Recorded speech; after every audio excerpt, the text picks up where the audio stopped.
हाँ हाँ, सर नहीं थे ना कल, सर आए नहीं थे, आज आ गए सर, तो क्लास होगी। टेस्ट कल का कहा होगा उन्होंने, मंडे वनडे का।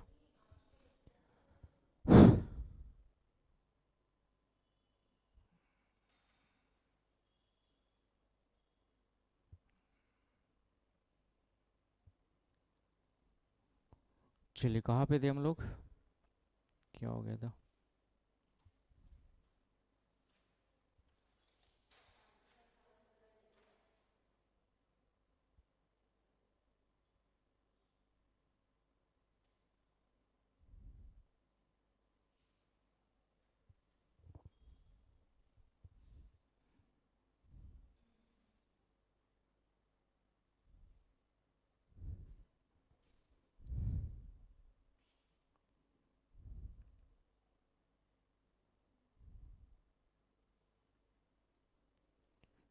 कहाँ तक हो गया था बोल रहे? हाँ, क्या हो गया था? ग्रह हो गए थे ना पूरे? और क्या हो गए थे? चंद्रमा भी हो गया था ना, अच्छा, तो चंद्रमा की परिधि वगैरह हो गया था। तो चंद्रमा पूरा हो गया था, सी ऑफ ट्रंक्वालिटी बता दिया था मैंने। ठीक है। चलिए, अब तो एक दो चीज़ें बची, बाकी तो लगभग खत्म, फिर ब्रह्मांड की उत्पत्ति थोड़ा सा देखना है। ठीक है, क्षुद्र ग्रह क्या होते बताया था मैंने? एस्टेरॉइड्स क्या होते हैं? क्षुद्र ग्रह क्या होते हैं?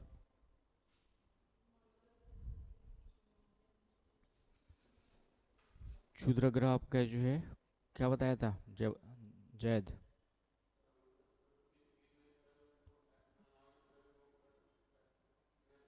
एस्टेरॉइड, हाँ, किसके बीच के बीच में होता है?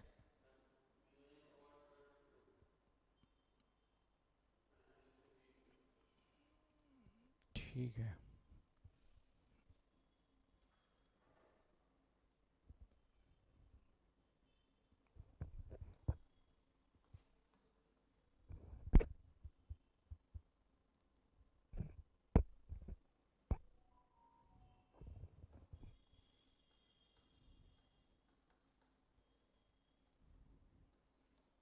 क्षुद्र ग्रह,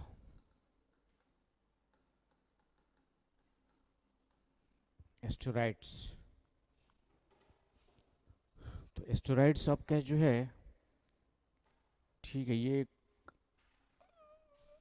कुछ पार्टिकल्स होते हैं, है ना, स्मॉल पार्टिकल्स, सूक्ष्म कण होते हैं आपके जो है, स्मॉल पार्टिकल्स।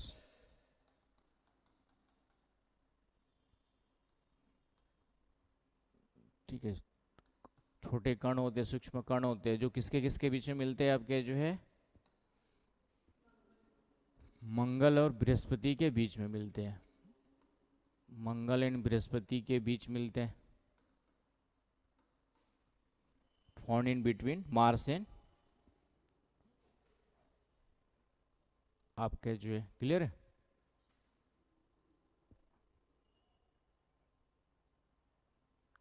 और इनकी संख्या जो है हजारों में है, थाउजेंड्स में है आपके number, number of in thousands, thousands में मिलती है।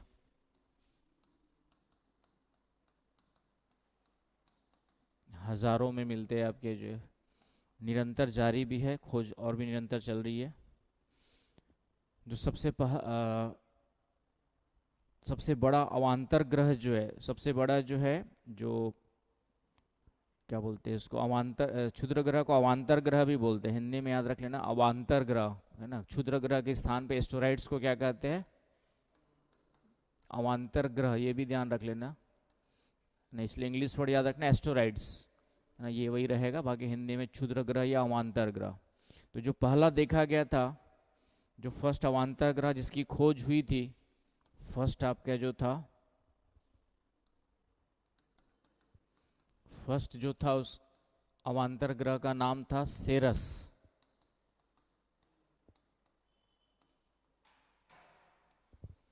क्या नाम था आपके जो है? सेरस, राइट।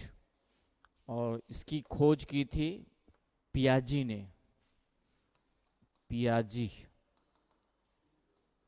इसकी जो खोज की थी आपकी जो है, पियाजी। पियाजी ने की थी, पियाजी, पियाजी, PIYA,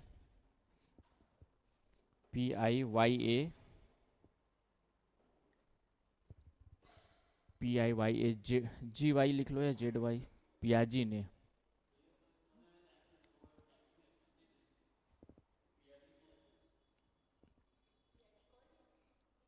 ये सेरस की खोज की थी, डिस्कवर्ड द सेरस, है ना, Piazzi has discovered the सेरस।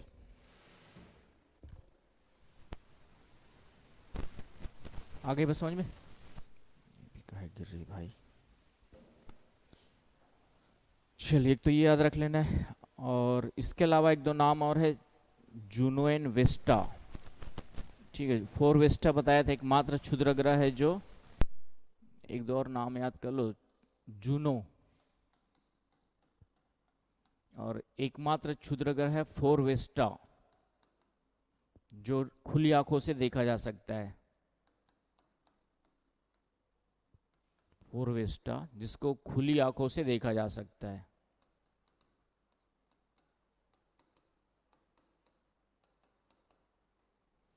Four Vista जिसको खुली आंखों से देखा जा सकता है।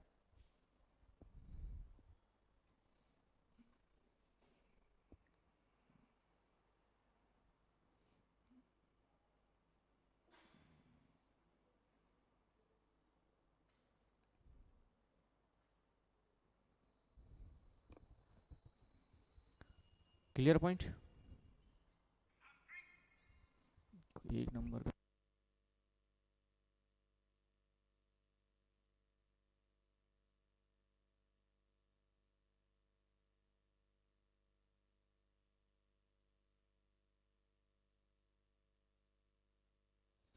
क्लियर हो गया पॉइंट, इसको कहते हैं आपका जो है, ये हो गया। चलिए, ये हो गया आपका एस्टेरॉइड्स। एस्टेरॉइड्स के बारे में इतनी इन्फॉर्मेशन थोड़ा सा ध्यान में रखना है। अब आते हैं आपके जो है उल्का पिंड। मीटराइड्स क्या होते हैं, मीटराइड्स क्या होते हैं आपके जो है,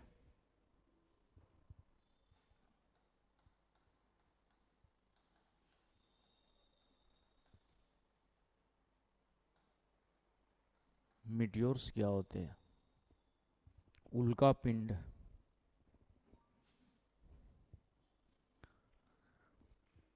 तो मीटियोर्स क्या होते हैं, हाँ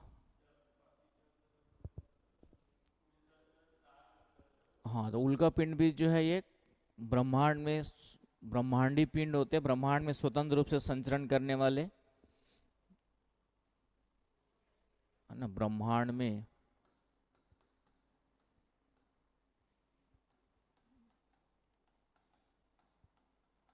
स्वतंत्र रूप से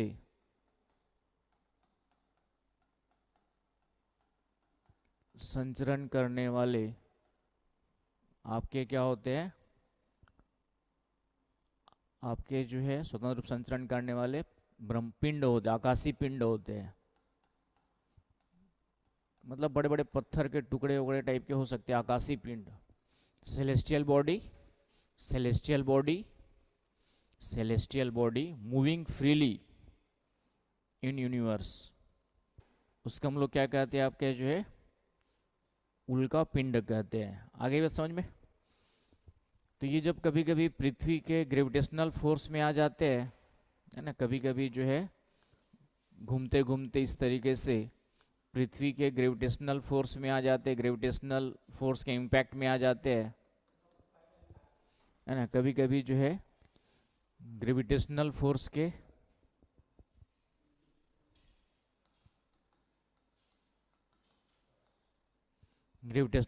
इम्पैक्ट में आ जाते हैं, इफेक्ट में आ जाते हैं, तो क्या हो जाता है,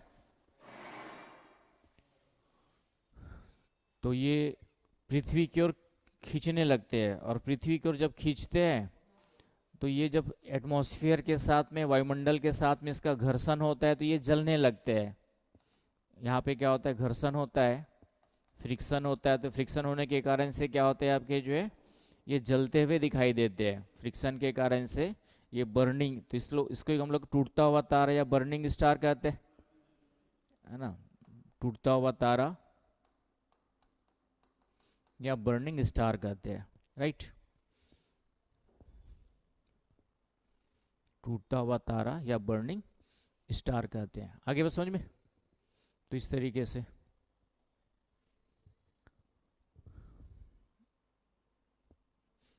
आगे बस समझ में ना। बर्निंग जलता, नहीं नहीं, घर्षण होता है, घर्षण, फ्रिक्शन। हाँ, फ्रिक्शन होता है। ठीक है, इधर बैठ जाओ भाई, इधर कोने में आके, उधर से और दिखेगा नहीं, उधर कहाँ ऐसी हवा आएगी। थोड़ी देर में बंद कर दूंगा, पंखा चला तो बंद कर देंगे थोड़ी देर में, ठीक है। तो ये टूटता हुआ कारण, जलता, घर्षण के कारण से जलता हुआ दिखाई देता है। घर्षण के कारण से क्या होता है आपका जो है, जलता हुआ दिखाई देता है।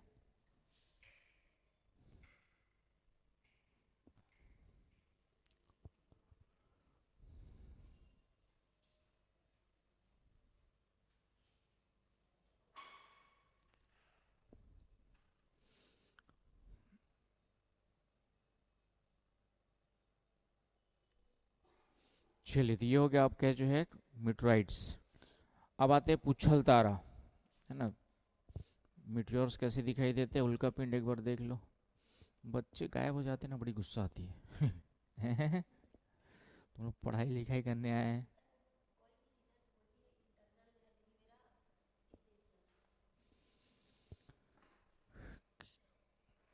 त्योहार था, समझ में आ रहा था।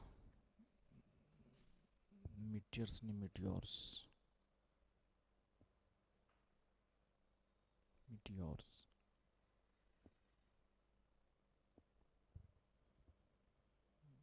अभी भी स्पेलिंग गलत है। उल्का पिंड, METEORS, ठीक तो है। मिटियोर्स, मिटियोर्स, RES होगा। दिख रहा है ये जलता हुआ इस तरीके से, जैसे एटमॉस्फेयर में आता है, तो ये इस तरीके से क्या होते हैं आपके, जलते हुए दिखाई देते हैं। तो ये क्वेश्चन भी आता है, क्यों जलता हुआ दिखाई देता है, फ्रिक्शन के कारण से। तो कुछ तो आपके वो ऊपर ही खत्म हो जाते हैं, जैसे टूटता हुआ तारा भी कहते हैं, और कुछ आपके पृथ्वी तक गिर भी जाते हैं, तो उससे फिर गड्ढे वड्ढे बन जाते हैं, तो उससे झीलें बनती है, उसको उल्का झील भी बोल देते हैं, है ना। इनसे भी गिरने के बाद भी, जब ये गिरते हैं तो इनसे, इनके गिरने से भी क्रैटर बन जाते हैं। इनसे भी क्या बन जाते हैं, क्रैटर। तो क्रैटर वर्ड इस उसके लिए भी यूज करते हैं आपका जो है, क्रैटर। और फिर इससे क्रैटर झील्स भी बनती है, जैसे महाराष्ट्र में लोनार झील, महाराष्ट्र में जो है लोनार लेक जो है, ये इसके अंतर्गत आती है। क्लियर है, लोनार लेक।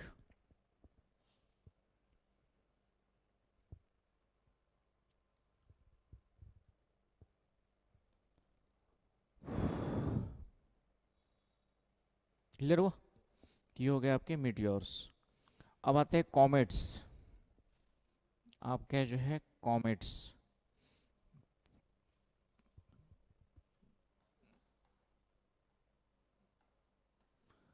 कॉमेट्स को पुच्छल तारा कहते हैं। पुच्छल तारा, जिसकी पूछ होती है, पुच्छल तारा। पहले पुच्छल तारा देख लो, फिर उसके बाद उसके बारे में पढ़ेंगे।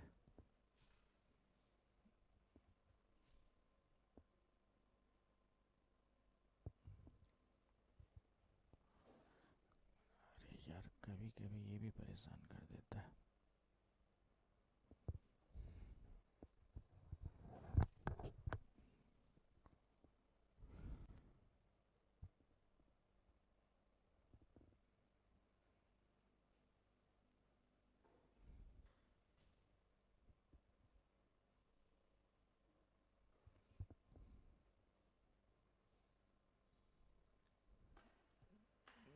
इस तरीके से दिखाई देते हैं आपके जो है, वो तो जलता हुआ अलग दिखाई दे रहा था, ये इस तरीके से वाइट प्रकाश आपका जो है दिखाई देते, दिख रहा है। इनको कहते हैं पुच्छल तारा, पूंछ के समान ये निकला रहता है, इसलिए इनको पुच्छल तारा कहा गया है। इनको क्या कहा गया है, पुच्छल तारा। तो पहली बात तो ये अनियमित रूप से, इरेगुलरली, अनियमित रूप से अनियमित रूप से सूर्य,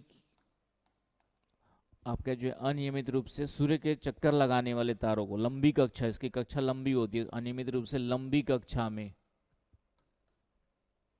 इंग्लिश में लिखवाता हूं, लंबी कक्षा में सूर्य का चक्कर लगाने वाला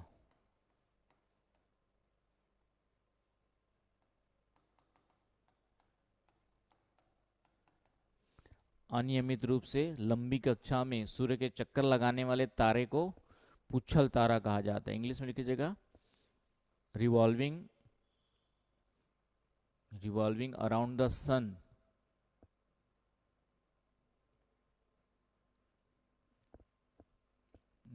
ठीक है नहीं बनेगा, नहीं इसको दूसरे तरीके से लिखना, irregular in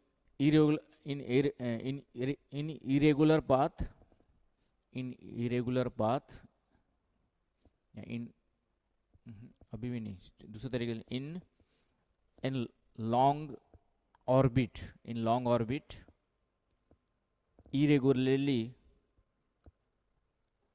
irregularly revolving around the sun,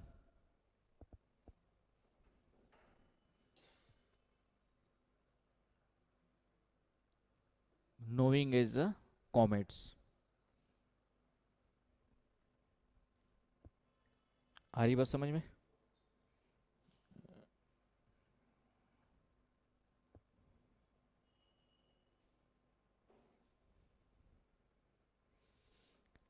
ये पूंछ क्यों बनती है ना, क्वेश्चन ये थोड़ी पूछेगा पुच्छल तारा क्या होता है। इसमें जो पूंछ बनती है, टेल बनती है, वो क्यों बनती है? हाँ ठीक है, तो उसमें लिखिए आप क्या जो है ये पूंछ क्यों बनती है।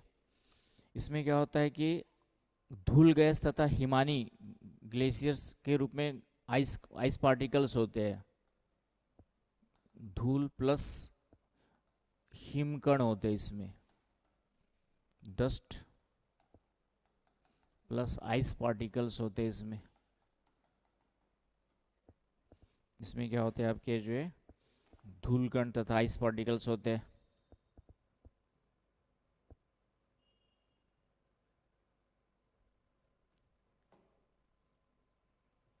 चले आगे,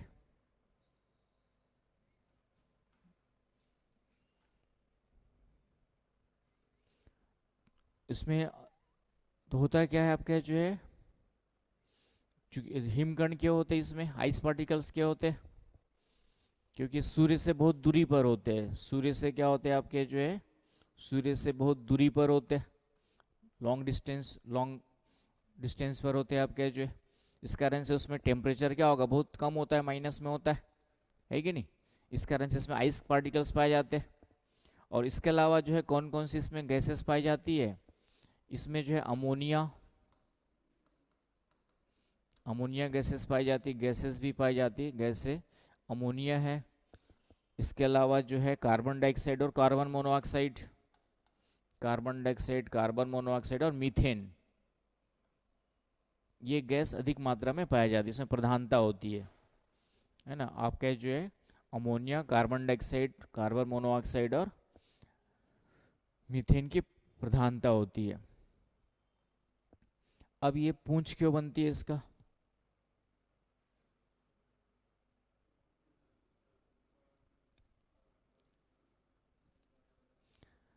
तो चूंकि ये आइस पार्टिकल्स के रूप में है ना, तो उसके बाद क्या होता है कि जब ये सूर्य के निकट आते, कभी नहीं, हमेशा नहीं दिखाई देते, जब ये सूर्य के निकट आते हैं क्या होते हैं आपके जो है, सूर्य के पास में आएंगे कॉमेट्स जो है, तो सूर्य के गर्मी से जो आइस पार्टिकल्स है वो क्या हो जाएंगे, वो आपका गैस में कन्वर्ट हो जाएंगे। तो यही गैसें जो है उसके पूंछ के रूप में क्या होती है आपकी, दिखाई देती है। आ रही बात समझ में, कि जो इसके आइस पार्टिकल्स है वो किस में कन्वर्ट हो जाएंगे, आपके जो है गैसेस में कन्वर्ट हो जाएंगे। तो वही सूर्य के पास से जब गुजरते हैं आपका जो है, तो ये पीछे जो इस तरीके से क्या बन जाती है, पूंछ के समान, इस तरीके से आपका जो है सूर्य इधर दिख रहा है आपका लाल लाल, तो जब सूर्य के, हाँ, तो इधर वाले जो सूर्य के साइड वाले जो गैसेस, आइस पार्टिकल्स, वो गैस में कन्वर्ट हो जाएंगे। तो इस तरीके से क्या दिखाई देते हैं आपके, जो है पूंछ के समान दिखाई देते हैं। फुहार, लंबी फुहार छोड़ने लगता है, जो एक लंबी पूंछ की तरह दिखाई देता है, उसको हम लोग क्या कहते हैं आपके, जो है इसलिए इनकी पूंछ दिखाई देती है। क्वेश्चन आएगा कि पूंछ क्यों बनती है पुच्छल तारों में, तो पूंछ बनने का कारण समझ में आ गया कि सूर्य की गर्मी के कारण से, सूर्य की गर्मी के कारण से जो आइस पार्टिकल्स है, हिम के कण है, वह क्या होते हैं आपके गैसों में परिवर्तित, गैसेस, गैसों में चेंज होने लगते हैं, और वही किस रूप में दिखाई देती है, पूंछ के समान दिखाई देती है। आ रही बात समझ में? Ice particles get evaporates, convert into the gases due to heat of, due to heating of या heat of sun। आगे बस समझ में? जयत क्लियर हो गया? तो ये थोड़ा सा ध्यान में रखना है। और जो फेमस है वह हैली पुच्छल तारा, ये हर 76 वर्ष बाद दिखाई देता है पृथ्वी से। हैली पुच्छल तारा, कौन सा पुच्छल तारा आपका? हैली,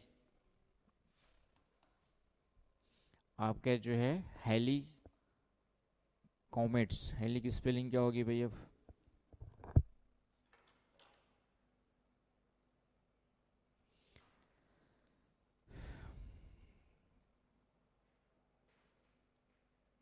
ठीक है, HAYY, heli comets. Halley's EY भी है, हैलिस, हैली कॉमेट। ये हर 76 वर्ष बाद खुली आंखों से दिखाई देता है। प्रत्येक 76 वर्ष बाद, प्रत्येक 76, आफ्टर द 76 ईयर,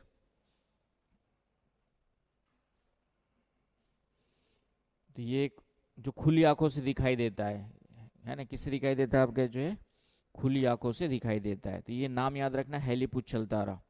कितने सालों बाद दिखाई देता है? 76 ईयर्स, एग्जैक्टली है 76.3 ईयर्स के बाद। After the 76.3 years it visible, it is visible to the naked eye. आ गई बस समझ में? और ये दिखा था इसके पहले 1910 में, फिर 1986 में। कब दिखा था? 1910 में दिखा था, 1986 में दिखा था, अब 2062 में दिखेगा। कब दिखेगा? 2062 में। तो जिंदा रहना है तो देख लेना, ठीक है? हमारा तो नहीं पता, 40 साल भी बचे हैं। खैर पता तो किसी का भी नहीं है। ठीक है, कौन कब निपट लेगा दुनिया से, क्या जैद?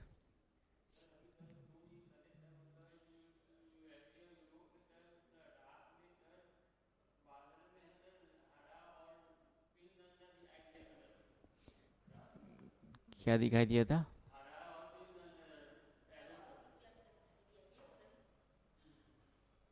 क्या बोल रहे? हरा और पिंक कलर कहाँ पे दिखाई दिया?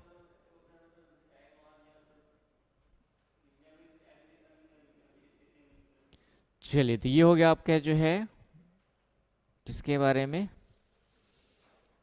तो ये जितने भी आकाशीय पिंड है इन सबको याद रखना है। इसके अलावा कुछ न्यूज यूज में कुछ रहे नया वर्ड्स वगैरह तो ध्यान रखना है। अब हम पूरे ब्रह्मांड की उत्पत्ति देखते हैं, पूरे ब्रह्मांड की उत्पत्ति का एक सिद्धांत देखते हैं, फिर आपका ब्रह्मांड खत्म हो जाएगा आज, है ना? ब्रह्मांड की उत्पत्ति, यूनिवर्स, तो यूनिवर्स कैसे दिखाई देता है पहले ये देख लो। ब्रह्मांड कैसे दिखाई देता है ना? ओपन, पूरा ब्रह्मांड आपका जो है, कौन सा डायग्राम खोलूं? तो ब्रह्मांड क्या होता है, डेफिनेशन बताई थी मैंने, ब्रह्मांड की डेफिनेशन, जिसमें अरबों तारे होते हैं, है ना? अंतिम छोर अभी तक पता ही नहीं है, तो इस तरीके से कई सारे तारे तारे दिखाई दे रहे हैं पूरा। तो ये पूरा का पूरा क्या है आपका यूनिवर्स है, ये पूरा का पूरा क्या है आपका जो है यूनिवर्स, उसमें तारों के समूह को हमने क्या देखा था, गैलेक्सीज कहा था। कई सारी गैलेक्सीज से तारे का फॉर्मेशन देखा था पूरा का पूरा, है कि नहीं। तो इस तरीके से, और उसी का छोटा सा भाग हमारा क्या, सोलर सिस्टम है। मतलब इस तरीके से कितने सोलर सिस्टम होंगे उसके बारे में हमें खुद पता नहीं है अभी, है ना। ब्रह्मांड में तो जो हमें पता है वो हमारा सोलर सिस्टम है। इस तरीके से हो सकता है, अब तारे अरबों है, सूर्य एक उसमें से एक तारा है, तो उसी प्रकार सूर्य के समान कई सारे तारे होंगे जिनके चारों ओर आपके जो इस तरीके से ग्रह, उपग्रह, एस्टेरॉइड्स, ये सब क्या होंगे, फिर से एग्जिस्ट कर सकते हैं। इसलिए हम लोग सिर्फ अभी पूरे ब्रह्मांड का पॉइंट के बराबर भी नहीं जानते, पूरे ब्रह्मांड का जो है एक पॉइंट के बराबर भी नहीं जानते हैं, है ना। लेकिन कई लोग की रुचियां हैं, तो अभी काम चल ही रहे, धीरे धीरे पता चलेगा। इसी ब्रह्मांड की उत्पत्ति के संदर्भ में एक सिद्धांत दिया गया, बिग बैंग थ्योरी। कौन सा सिद्धांत दिया गया आपका, जो है बिग बैंग थ्योरी, है ना। तो वो थ्योरी क्या है देखेंगे। आज बहुत सारे सिद्धांत है, बट आज की डेट में जो एक्सेप्टेड है वह कौन सी है आपकी, जो है बिग बैंग थ्योरी। वो कौन सी थ्योरी है आपकी, जो है बिग बैंग थ्योरी। तो उस बिग बैंग थ्योरी को थोड़ा सा देखेंगे हम लोग अभी, और इसका प्रैक्टिकल में एक्सपेरिमेंट भी किया जा रहा है, किया गया है कि कैसे बिग बैंग थ्योरी से यूनिवर्स की उत्पत्ति हुई होगी। तो उसको थोड़ा सा कई जगह पे कुछ एनसीईआरटी में दिया है, तो कभी कभार एक आध क्वेश्चन बनाया हुआ है। तो बिग बैंग थ्योरी के रूप में हम उसको देखेंगे।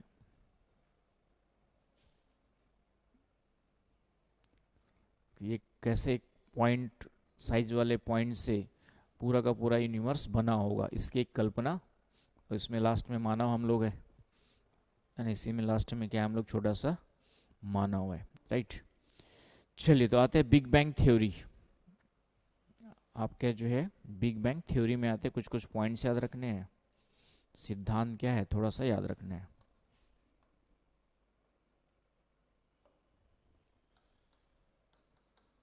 हिंदी में भी बिग बैंग थ्योरी कहा जाता है, सिद्धांत कहा जाता है। ये भी कहा जाता है, इसको विस्तारित ब्रह्मांड परिकल्पना भी कहा जाता है, एक्सपेंडिंग यूनिवर्स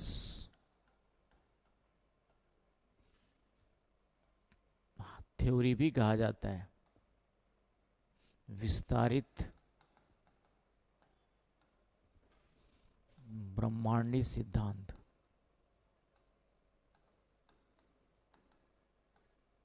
इसको जो है विस्तारित ब्रह्मांडी सिद्धांत भी कहा जाता है, बिग बैंग थ्योरी भी कहा जाता है,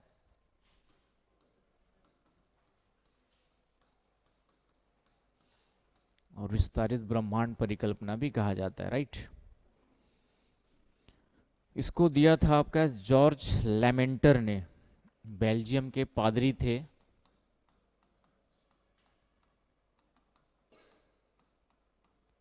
यह सिद्धांत दिया था जॉर्ज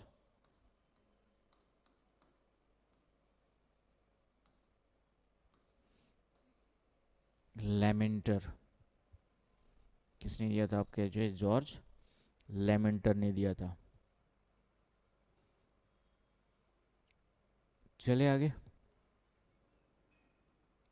और 1920 में, इन 1920, जॉर्ज लेमेंटर लिख लिया, अबू जैद लिख लिया ना, जॉर्ज लेमेंटर, LAMENTER। तो 1920 में एक सबसे अभी तक की जो सबसे पावरफुल टेलीस्कोप है, दूरबीन है, उसका नाम है एडविन हब्बल। ये क्या है, एक दूरबीन है, टेलीस्कोप है। अभी तक में जो सबसे पावरफुल दूरबीन जो है वह कौन सी है आपकी, जो एडविन हब्बल। तो इस 1920 में एडविन हब्बल टेलीस्कोप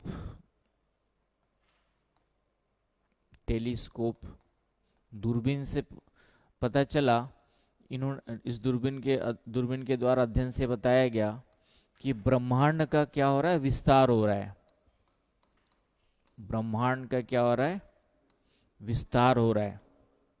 ब्रह्मांड विस्तार हो रहा है, एक्सपेंडिंग यूनिवर्स इज कॉस्मोस या यूनिवर्स इज एक्सपेंडिंग, अभी भी कंटिन्यूसली क्या हो रहा है आपका जो है, और सभी आकाश गंगाएं हमसे दूर जा रही है।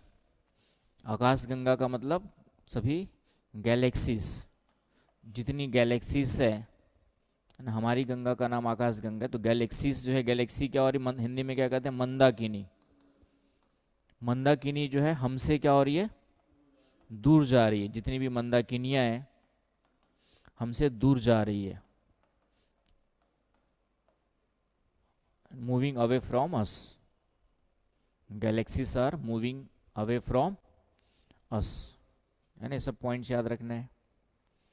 तो ये आपका जो है किसके अध्ययन से पता चला, big bang, sorry big bang बोलता हूँ, हब्बल दूरबीन के द्वारा जो है जब ब्रह्मांड को देखा गया, जितना देखा गया, तो इस पावरफुल दूरबीन से हमने अभी तक इसका अंतिम छोर नहीं देख पा रहा। हमारे पास अभी तक इतनी पावरफुल कोई भी दूरबीन नहीं है, कोई भी टेलीस्कोप नहीं है कि उसका लास्ट मार्जिनल पार्ट्स जो है देखा जा सके, है ना। अभी तक हमारे पास ऐसी कोई भी इतनी पावरफुल दूरबीन नहीं है कि हम ब्रह्मांड का अंतिम छोर अभी तक देख सके हो। लेकिन ये पता चल रहा है, इस दूरबीन से ये पता चल गया कि जितनी गैलेक्सीज है वो हमसे क्या हो रही है, आपकी दूर जा रही है। जितनी गैलेक्सीज है वो हमसे क्या हो रही है, आपकी जो है दूर जा रही है। आ रही बात समझ में?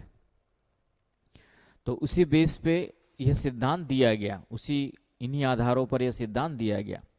तो सबसे पहले बिग बैंग सिद्धांत जो है 3 खोजों पर आधारित है। Big bang theory, big bang theory, BBT बोल सकते हैं अब, ठीक है। तो बिग बैंग थ्योरी जो है ये 3 अन्वेषणों पर आधारित है, 3 डिस्कवरी पर आधारित, 3 अन्वेषणों, अन्वेषण समझते हो ना, अन्वेषणों पर आधारित है।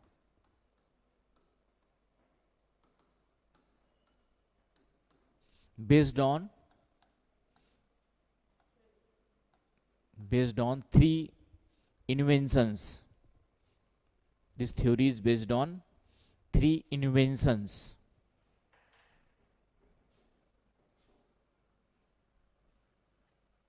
ठीक है, पहला पॉइंट लिख लिया। कौन कौन से 3 है आपका? पहला तो यही कि ब्रह्मांड का निरंतर क्या हो रहा है, विस्तार हो रहा है। ब्रह्मांड का निरंतर क्या हो रहा है आपका जो है, विस्तार हो रहा है।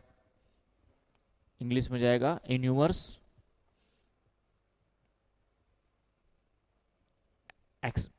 एक्सपेंडिंग, निरंतर विस्तार हो रहा है, प्रसार हो रहा है। ब्रह्मांड का निरंतर विस्तार हो रहा है, प्रसार, यूनिवर्स एक्सपेंडिंग कंटिन्यूअसली। ब्रह्मांड का निरंतर विस्तार हो रहा है, प्रसार हो रहा है। आगे बस समझ में? पहला पॉइंट तो ये हो गया जो हमने बताया अभी। दूसरा आपका जो है, जो पूरा ब्रह्मांड है वह विद्युत चुंबकीय विकिरणों से भरा पड़ा हुआ है। पूरे ब्रह्मांड में विद्युत चुंबकीय विकिरणों से पूरा संपूर्ण ब्रह्मांड विद्युत चुंबकीय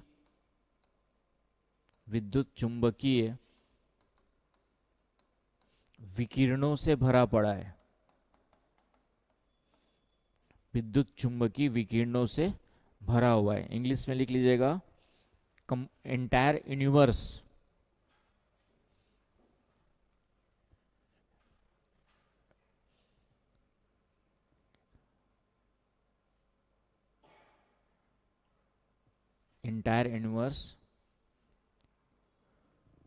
ठीक है।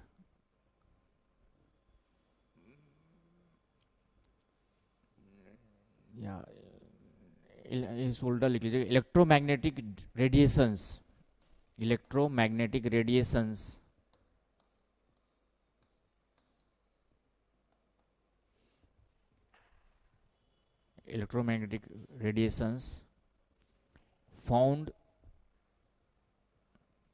found in entire universe। आगे बस समझ में? कि इलेक्ट्रोमैग्नेटिक वेव्स क्या होते हैं, जो मैंने कहा था ना, सूर्य की जो किरणें हमारे तक आती है, जो हमारे सूर्य का प्रकाश हमारे तक आता है, सूर्य की जो विकिरण हमारे तक आती है, वह इलेक्ट्रोमैग्नेटिक वेव्स के रूप में आती है ना। सूर्य का जो प्रकाश आता है वह किस फॉर्म में आता है हमारे पास, जो है इलेक्ट्रोमैग्नेटिक वेव्स के रूप में आती है। तो इसका मतलब क्या हुआ कि विद्युत चुंबकीय विकिरणों पूरे ब्रह्मांड में, अभी देखा ना लाइट ही लाइट दिख रही सब जगह, है ना, तारे के रूप में लाइट लाइट लाइट। इसका मतलब है कि हजारों लाखों करोड़ों तारे यहाँ पर क्या है, इसका मतलब यही हुआ कि इलेक्ट्रोमैग्नेटिक वेव्स पूरे के पूरे यूनिवर्स में भरा पड़ा हुआ है। इसका मतलब है कि सूर्य के समान, हमारे सूर्य के समान अरबों तारे पूरे यूनिवर्स में भरे पड़े हैं। इसका मतलब यही हुआ, तभी तो इलेक्ट्रोमैग्नेटिक वेव्स कहाँ से आएगी, किसी न किसी स्टार से आती है, किसी न किसी आपके जो है चमकीले चीजों से ही निकलेगी। और तीसरा है आपका जो है ब्रह्मांड का अधिकाधिक द्रव्यमान, लिख लो, ब्रह्मांड का अधिकाधिक द्रव्यमान, अधिकाधिक द्रव्यमान रहस्यमय ढंग से हमारी दृष्टि से परे है, रहस्यमय ढंग से हमारी दृष्टि से परे है। परे, दूर मतलब दिखाई नहीं देता है। इंग्लिश में लिख लीजिएगा, most of the part of, most of the part of या mass of universe,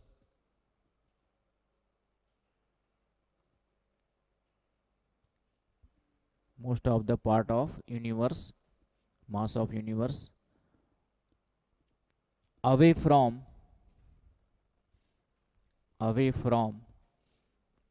our visibility, our visibility। समझ गए इसका मतलब क्या बताया कि हमने बहुत सारा पार्ट अभी तक हमें दिखाई नहीं दे रहा है, मतलब ब्रह्मांड का जो है अंतिम छोर कहाँ पर है कुछ ज़्यादा पता नहीं है। तो ये 3 आधारों पर यह सिद्धांत दिया गया है। चले आगे, अब आते हैं बिग बैंग थ्योरी है क्या उसके बारे में। तो बिग बैंग सिद्धांत की जो शुरुआत होती है ना, यूनिवर्स के बनने की जो शुरुआत होती है वह 13.7 अरब वर्ष पहले से मानता है। बिग बैंग थ्योरी क्या मानती है, बिग बैंग थ्योरी के अनुसार लगभग 13.7 बिलियन ईयर्स अगो, लगभग 13.7 ईयर्स, 13.7 अरब वर्ष पहले, 13.7 बिलियन ईयर्स अगो,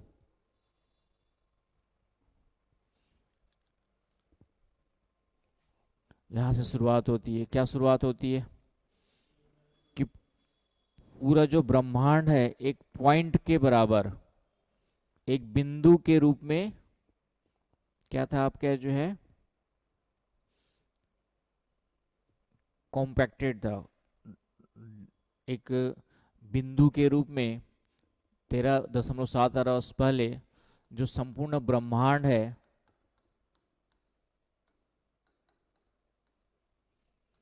एक बिंदु के बराबर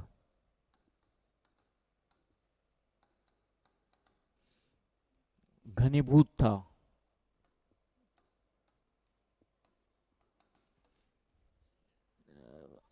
Approximately 13.7 billion years ago, entire universe densely compacted,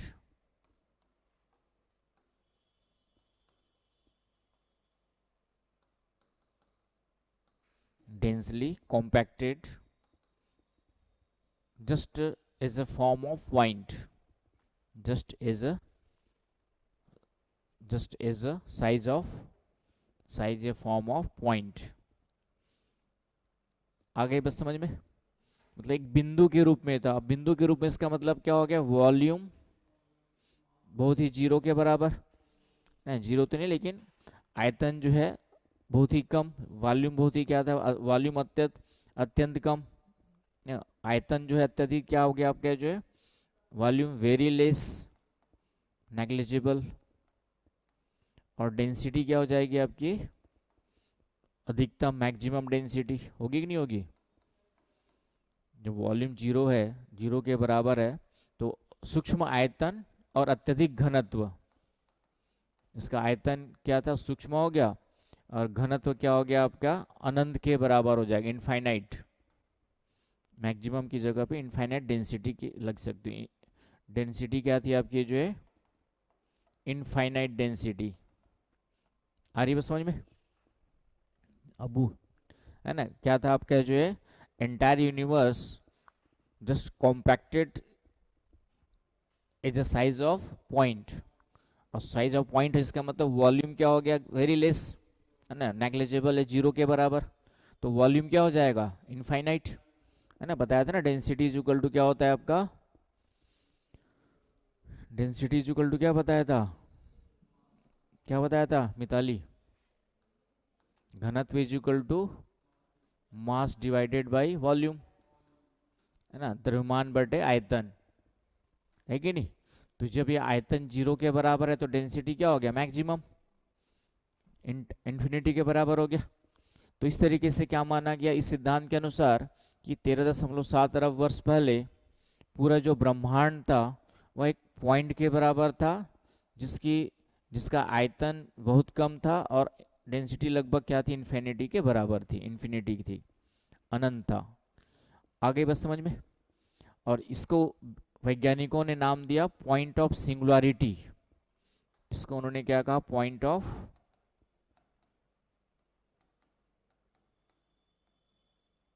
singularity, point of singularity.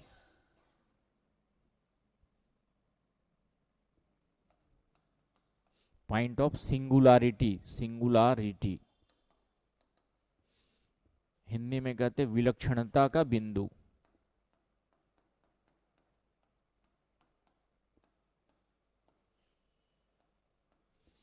Point of singularity, spelling लिख लिया, पॉइंट ऑफ SINGU, सिंगुलरिटी, क्या नाम दिया गया, पॉइंट ऑफ सिंगुलरिटी नाम दिया। हिंदी में कहते विलक्षणता का बिंदु।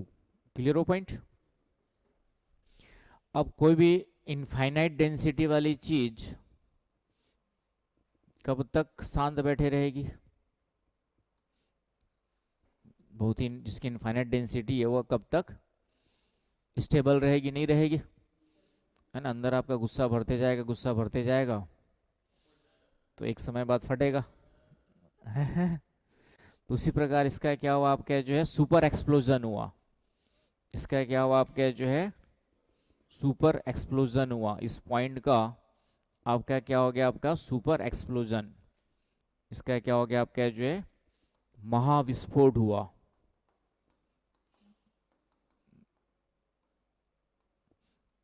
सुपर एक्सप्लोजन, इसका क्या हो गया आपका जो है, महाविस्फोट हुआ। और ये जो महाविस्फोट होने से ये पूरी तरह से क्या हो गया आपका, टूट करके बिखर गया चारों तरफ, इस तरीके से क्या हो गया, टूट करके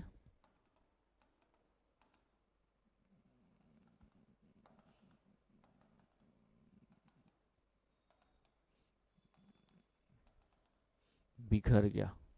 ये क्या हो गया, चारों तरफ टूट करके क्या हो गया आपका, बिखर गया। ठीक है। और शुरुआत में जो कण टूटे, जो टूटे हुए पार्टिकल्स, उसको नाम दिया गया फोटॉन, लैप्टो, है ना, फोटॉन के रूप में थे। अब फोटॉन वगैरह फिजिक्स में नहीं जा रहा हूं मैं। तो ये कण किस रूप में थे, photon and lepton quark, quark gluon. ये वर्ड याद रखना, कहीं काम आ सकता है, gluon, gluon, glue gluon, gluon, gluon. Lepton जो दिख रहा है वही लिखा हूं, क्या दिख रहा है, हाँ, क्वार्क, QUARK, क्या पढ़ोगे। तो ये किस, जो टूटे हुए, जो बिखरे हुए कण है, इसके टूटने से जो टूटे हुए कण है उसको क्या नाम दिया, क्या कहा गया, जिस कणों को फिजिक्स में कहा गया जो अत्यधिक उच्च तापमान वाले होते हैं उनको हम लोग photon, lepto quark, gluon, lepto quark gluon कहा गया, एक ग्लूऑन कहा जाता है। तो ये पूरी तरह से अंतरिक्ष में क्या हो गया, जो टूटे हुए कण है किन कणों के रूप में, फोटॉन, लेप्टो क्वार्क, ग्लूऑन के रूप में क्या हो गए आपके, पूरी तरह से बिखर गए, है कि नहीं। तो ये वर्ड याद रखना, फोटॉन कहीं काम आएगा कि जो टूटे हुए कण है जो अत्यधिक, तो डेफिनेटली स्टार्टिंग में इसका तापमान क्या था, अत्यधिक रहा होगा आपका जो जैसे विस्फोट हुआ तो विस्फोट के कारण से टेम्परेचर लाखों डिग्री सेंटीग्रेड था, ठीक है। और एक सेकंड के अंदर ही पूरा जो ये टूट करके पिंड जो है क्या हो गया, बहुत बड़े क्षेत्रफल में फैल, है ना। कॉस्मिक आकार, परमाणुविक आकार का था, एटॉमिक पार्टिकल्स के बराबर था। अब इसका साइज क्या हो गया, कॉस्मिक साइज का हो गया। कॉस्मिक मतलब बहुत बड़ा साइज, कॉस्मिक आकार का हो गया। और पहले तो तेजी से फैला, जैसे विस्फोट हुआ तेजी से क्या हुआ, फैला। फिर फैलने की गति क्या हुई आपकी, धीमी हुई, धीरे हुई। और धीरे धीरे फिर इसका तापमान क्या हो गया आपका जो है ना, तापमान लाखों डिग्री सेंटीग्रेड था, अत्यधिक तापमान था। फिर धीरे धीरे विस्फोट के पश्चात आपका जो है विस्फोट हुआ तो तापमान, टेम्परेचर, जो कण थे, ये जो कण थे आपके जो है, इन कणों का टेम्परेचर क्या था आपका जो है, लाखों डिग्री सेंटीग्रेड था। टेम्परेचर क्या था इनका जो है, लाखों डिग्री सेंटीग्रेड, है कि नहीं। तो धीरे धीरे ये कण क्या हो गए आपके जो है, ठंडे होते गए, धीरे धीरे तापमान में कमी आई, slowly temperature gate decreases.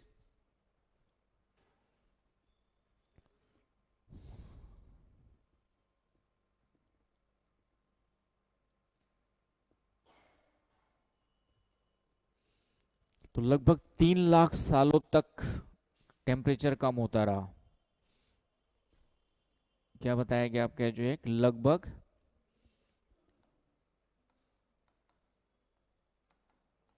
3 lakh वर्षों तक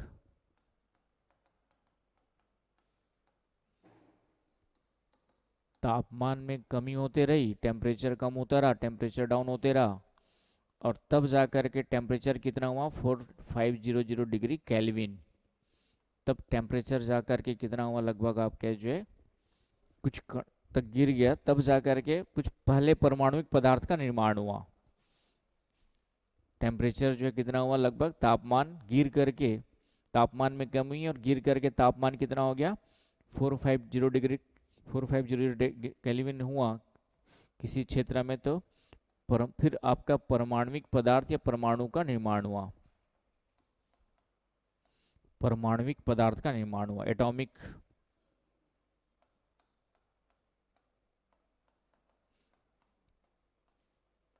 आ रही बात समझ में, मतलब धीरे धीरे ठंडा होते जाएगा, ठंडा होने के बाद ही जो सबसे पहला परमाणु बना वो लगभग 3 लाख वर्षों के बाद।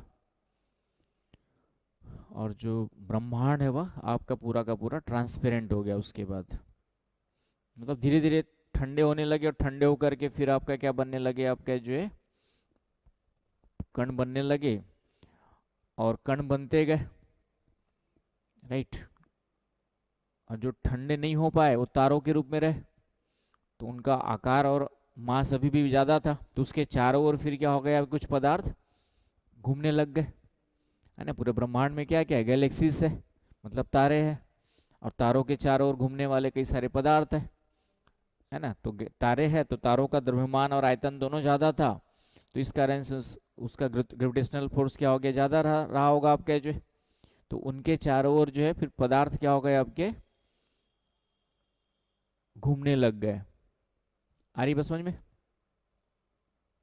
और इस तरीके से क्या बन गए आपके जो है, कुछ ग्रह बन गए, कुछ उपग्रह बन गए।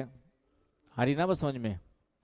तो जो ठंडे होकर के इस तरीके से परमाणुविक पदार्थ का निर्माण हुआ, और धीरे धीरे इस तरह से क्या बन गए आपके जो है, कुछ ग्रह बन गए, कुछ उपग्रह, कुछ सैटेलाइट्स बन गए, कुछ उपग्रह बन गए, कुछ क्षुद्र ग्रह के रूप में, कुछ उल्का पिंड के रूप में। आ रही बात समझ में? और जो अभी तक पूरी तरह ठंडे नहीं हो पाए, जो पूरी तरह ठंडे नहीं हो पाए अभी भी जो है, जिनका टेम्परेचर ज़्यादा है, जिनमें अभी भी क्या हो रहा है, आपका हाइड्रोजन का हीलियम में परिवर्तन हो जाए, जो ठंडे नहीं हो पाए, तारों का निर्माण कैसे बताया था मैंने, फिर तारों का निर्माण भी हमने देखा था। आ रही बात समझ में? इन्हीं में से कुछ तारों का निर्माण भी इसी में डाल देना, कि इन्हीं में से कुछ क्या बन गए आपके जो है, इन्हीं में से कुछ तारे भी बन गए, है ना। इन्हीं में से कुछ तारे बने, कुछ ग्रह बने, कुछ उपग्रह बने। और तारों आज भी ठंडे नहीं हो पाए, उनका एनर्जी का सोर्स बता ही दिया मैंने, नाभिकीय संलयन की प्रक्रिया वहां पे आज भी चल रही है, इसलिए वह तारों के रूप में जीवित है। और उसके चारों ओर जो जो पदार्थ आते गए, उन्हीं में से एक हमारा क्या है, सोलर सिस्टम है। आगे बस समझ में? तो इस तरीके से आपका पूरे ब्रह्मांड का क्या हुआ, निर्माण हुआ, विस्तार। और आज भी ब्रह्मांड क्या हो रहा है, फैल रहा है ना, फैल रहा है। क्यों फैल रहा है समझ में आ गया? क्योंकि ब्रह्मांड क्यों फैल रहा है समझ में आ गया ना। आपके जो है ब्रह्मांड क्यों फैल रहा है, क्योंकि आज विस्फोट के बाद से चीजें अभी भी क्या हो रही है, गति में बनी हुई है, और कोई रोकने वाला है ही नहीं उनको, है ना। उनकी स्पीड को कोई फ्रिक्शन तो है नहीं वहां ब्रह्मांड में, है ना। जब कोई रोकने वाला ही नहीं है, तो रोकने वाला नहीं है तो क्या होगा, वो अभी भी क्या कर रहे हैं आपके, कोई वहां पे यूनिवर्स है, कोई फ्रिक्शन है नहीं, तो रोक नहीं रहे।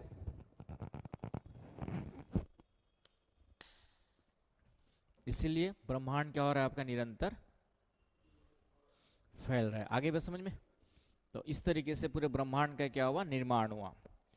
अब यहाँ पर यह है कि ब्रह्मांड फैल रहा है, इसका हमारे पास क्या सबूत है। वो तो खैर देख लिया आपने, वो अलग बात है, लेकिन देखने से कैसे पता चला कि फैल ही रहा है, क्योंकि अंतिम छोर तो हमने देखा ही नहीं अभी तक, कैसे बता देंगे कि फैल रहा है। तो ब्रह्मांड का विस्तार, इसके पक्ष में जो प्रमाण है,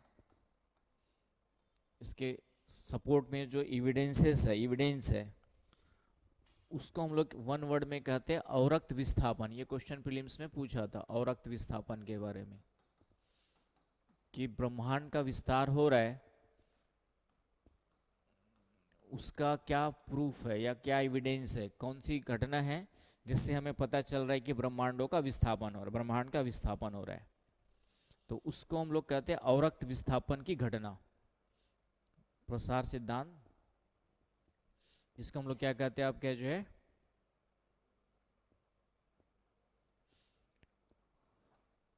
तो अवरक्त विस्थापन क्या होता है ये समझना है आपको अब जो है।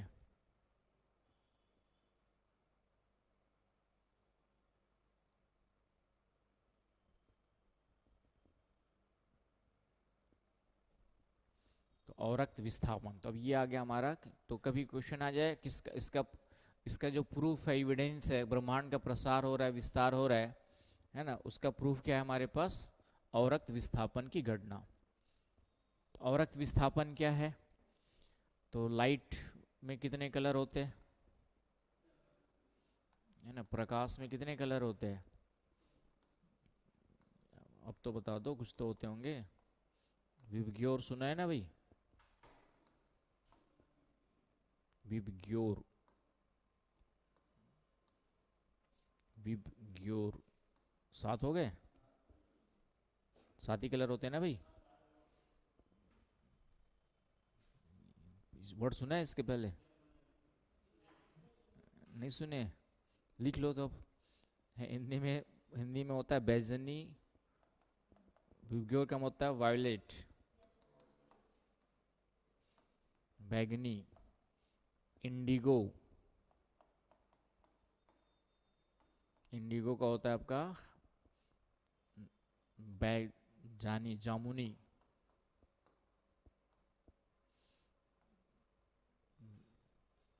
बिबग्योर, बी का हो गया ब्लू, बैजानी, हैप्पी नाला ग्रीन,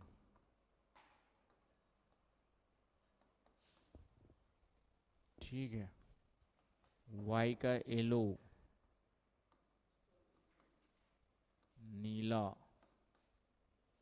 ऑरेंज,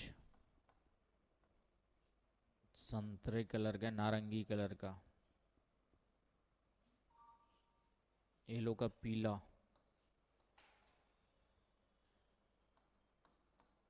नारंगी और रेड का लाल। क्लियर हुआ? हिंदी में कहते हैं बैजानी हप, ठीक है, हप्पी नाला, ठीक है, बैजानी, बैजानी हो गया, हप्पी, ये नीला कहाँ से आ गया यहाँ पे, पीला, हप्पी नाला, बैजानी हप्पी नाला। इंग्लिश में कहते हैं विबग्योर। समझ गए? तो ये तो हो गया हमारे कलर। तो इसमें के बारे में क्या जानते हो कलर के बारे में?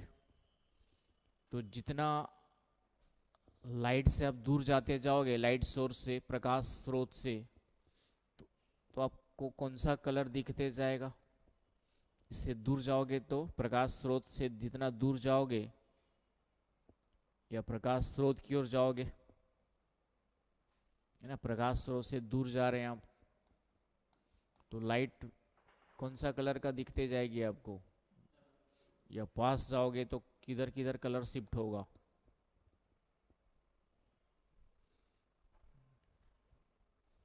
दूर में क्या दिखाई देता है? दूर जाएंगे तो लाइट, सूर्य का प्रकाश सुबह और शाम किस कलर का दिखाई देता है ना? तो सीधी सी बात है। इसमें क्या होता है कि तरंग दैर्ध्य जो है इधर की ओर बढ़ते जाती है, तरंग दैर्ध्य इधर की ओर जाएंगे तो क्या होती है? तरंग दैर्ध्य बढ़ते जाएगी, किधर से किधर जाएंगे तो लाल की ओर जाएंगे तो, है ना। तरंग दैर्ध्य आवृत्ति में उल्टा संबंध होता है, फ्रीक्वेंसी घटते जाएगी। वेवलेंथ इंग्लिश में क्या है आपका? वेवलेंथ इंक्रीज करेगी, फ्रीक्वेंसी क्या होगी आपकी?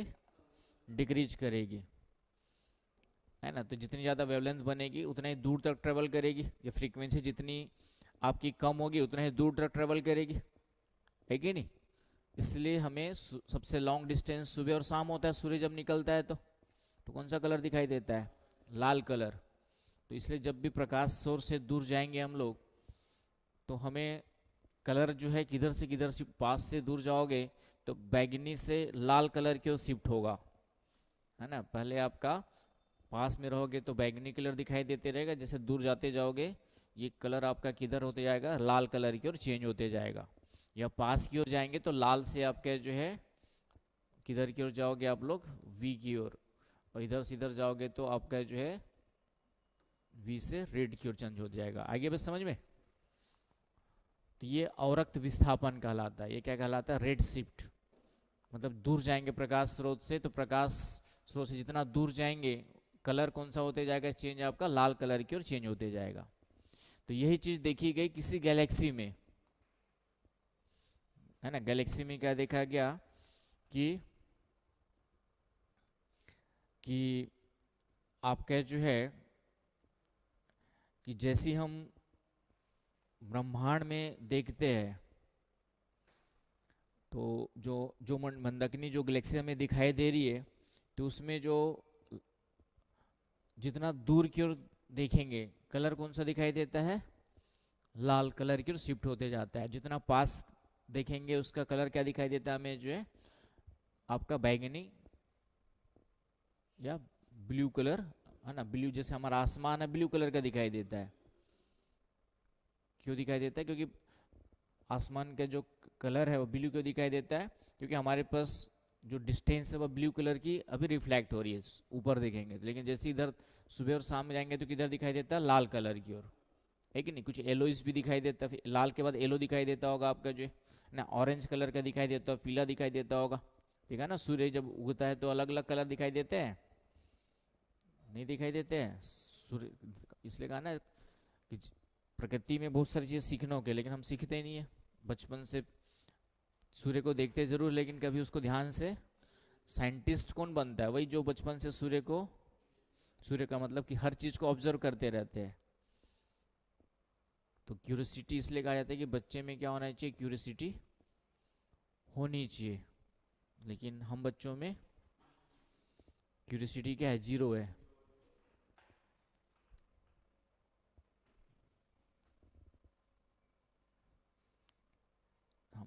पेरेंट्स भी जबरदस्ती क्वेश्चन करेंगे उल्टे सीधे तो डांट के चुप करा देते हैं।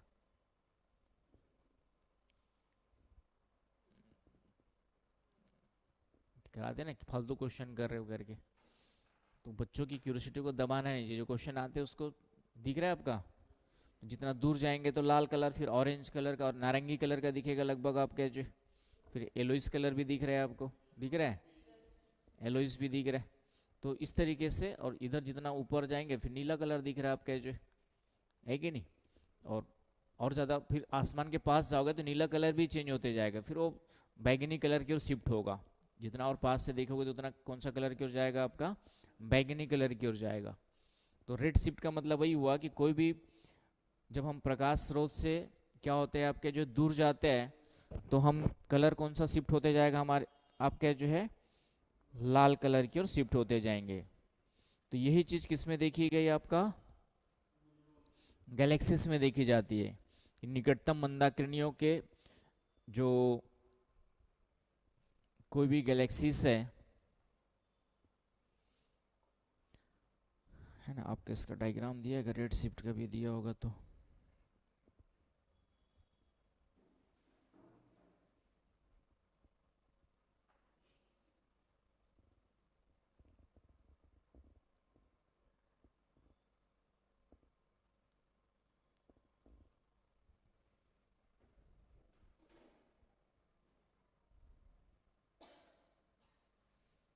ठीक है। इस तरीके से आपका रेड शिफ्ट का मतलब इधर से इधर की ओर जाएंगे तो आपका कलर क्या होगा, आपका रेड कलर की ओर होते जाएगा। कहाँ से आ गया, ठीक है। अच्छा आया तो था, क्या आया था, अच्छा डायग्राम आया था बाय मिस्टेक, ये वाला आ गया था। क्लियर है। यहाँ से देखेंगे तो गैलेक्सी अप्रोचिंग, तो गैलेक्सी रिसेडिंग आपके जो है, तो इधर क्या हो रहा है आपके जो है, गैलेक्सी से पास में देखोगे तो इधर कौन सा कलर होते जाएगा, नीले से ब्लू, मतलब ब्लू हमारे लिए कंफर्टेबल जोन है, जो हमको है ना, ब्लू, आसमान इतना दूर है लेकिन हमें ब्लू दिखाई दे रहा है। तो जो नियरेस्ट, जो सबसे हमारा मैक्सिमम डिस्टेंस तक जो हम देख सकते हैं आकाश दिख रहा है, वो हमको कैसे दिखाई दे रहा है, आपका ब्लू कलर का है। तो ब्लू से कलर का जो दिख रहा है वो जैसे इधर की ओर जाएंगे दूर होते जाएगा, तो ये इधर इधर पीछे वाला कलर क्या दिखेगा हमें जो है, रेड कलर का। मतलब गैलेक्सी को देखेंगे, दूरबीन से गैलेक्सी को देखा जाता है, देखा गया तो पास वाली गैलेक्सी का कलर क्या दिखाई दे रहा है, ब्लू, जैसे हमें आसमान दिखाई दे रहा है। और जैसे इससे दूर जाते जाएंगे कलर किधर शिफ्ट होते जा रहा है आपका, रेड की ओर, है ना। जैसे हम ऊपर देखेंगे तो ब्लू दिख रहा है, लेकिन जैसे सूर्य की ओर सुबह देखेंगे तो धीरे धीरे किधर की शिफ्ट आएगा, सबसे सूर्य का सबसे लास्ट वाला भाग लाल कलर का दिखाई देगा, तो उसको क्या कहते हैं हम लोग, रेड शिफ्ट कहते हैं। तो इससे पता चलता है कि गैलेक्सी में भी यही चीज़ दिखाई दे रही है। इसका मतलब हम जितना दूर जा रहे हैं रेड कलर की ओर शिफ्ट होते जा रहे हैं, इसका मतलब क्या हुआ कि गैलेक्सी क्या हो रही है आपकी, हमसे दूर जा रही है, फैल रही है ना। ब्रह्मांड हमारा क्या हो रहा है आपका जो है, फैल रहा है। आ रही बस समझ में। तो इस कंटेक्स्ट में आपका ये कॉन्सेप्ट दिया हुआ है। चलिए इतना समझ में आ गया, ये क्वेश्चन आया हुआ था आपका, तो ये ध्यान में रखना है। अब इसी से कल हम लोग पढ़ेंगे कि कैसे पृथ्वी की उत्पत्ति हुई, और फिर पृथ्वी का वायुमंडल कैसे बना, पृथ्वी का जलमंडल कैसे बना। तो ये फिर कल हमारा एक लास्ट क्लास में यूनिवर्स है ना, अभी हमने जो पढ़ा है वह यूनिवर्स के द्वारा जो है कैसे ब्रह्मांड का विस्तार हो रहा है, रेड शिफ्ट के द्वारा पता चल रहा है। इससे आपको रेड शिफ्ट समझ में आ गया आपका, कि प्रकाश स्रोत से दूर जाएंगे। इसमें एक लाइन लिखना हो तो इतना ही लिखना है कि जैसे हम प्रकाश स्रोत से दूर जाते हैं, लाइट सोर्स से दूर जाते हैं, आपका कलर ब्लू से किधर शिफ्ट होते जाता है, रेड की ओर शिफ्ट होते जाता है। इसे हम लोग क्या कहते हैं, रेड शिफ्ट कहते हैं, है ना। When we go away from the light source of light, the colour shifted towards red from blue. आ गई बस समझ में। तो उसको हम लोग क्या बोलेंगे, रेड शिफ्ट कहेंगे। Clear point Zaid. ठीक, क्वेश्चन आया हुआ है, यूपीएससी प्रीलिम्स में पूछा हुआ है, और ये एनसीईआरटी में दिया है, ऐसा नहीं कि दूसरी दुनिया से पूछ दिया। 11वीं क्लास के एनसीईआरटी में दिया हुआ है। ये बात अलग है, उसको पढ़ने के बाद समझ में नहीं आएगा तुम लोग को, लेकिन अब आ जाना चाहिए। तो पॉइंट ऑफ सिंगुलरिटी क्या हो रहा है, और फाइनली एक निष्कर्ष जो है, कंक्लूजन क्या रहा है, तो ये लिख लीजिए कि ये अध्ययन या प्रेक्षण से क्या निष्कर्ष रहा है कि सभी मंदाकिनी हमसे दूर जा रहे हैं, सभी गैलेक्सीज हमसे क्या हो रहे हैं आपके जो है, सभी मंदाकिनी हमसे दूर जा रहे हैं। All the galaxies moving away from अस। पहला पॉइंट ये। दूसरा जो है, जो जितना दूर हमसे है वो उतना तेजी से हमसे दूर जा रहा है ना। जो जितना दूर हमसे है वह उतना तेजी से हमसे दूर जा रहा है, तेजी से हमसे दूर जा रहा है। ये दो पॉइंट भी याद रखना। इंग्लिश में क्या लिखेंगे आपके जो है, the Galaxy which is more for away from us, any Galaxy more for away from us, moving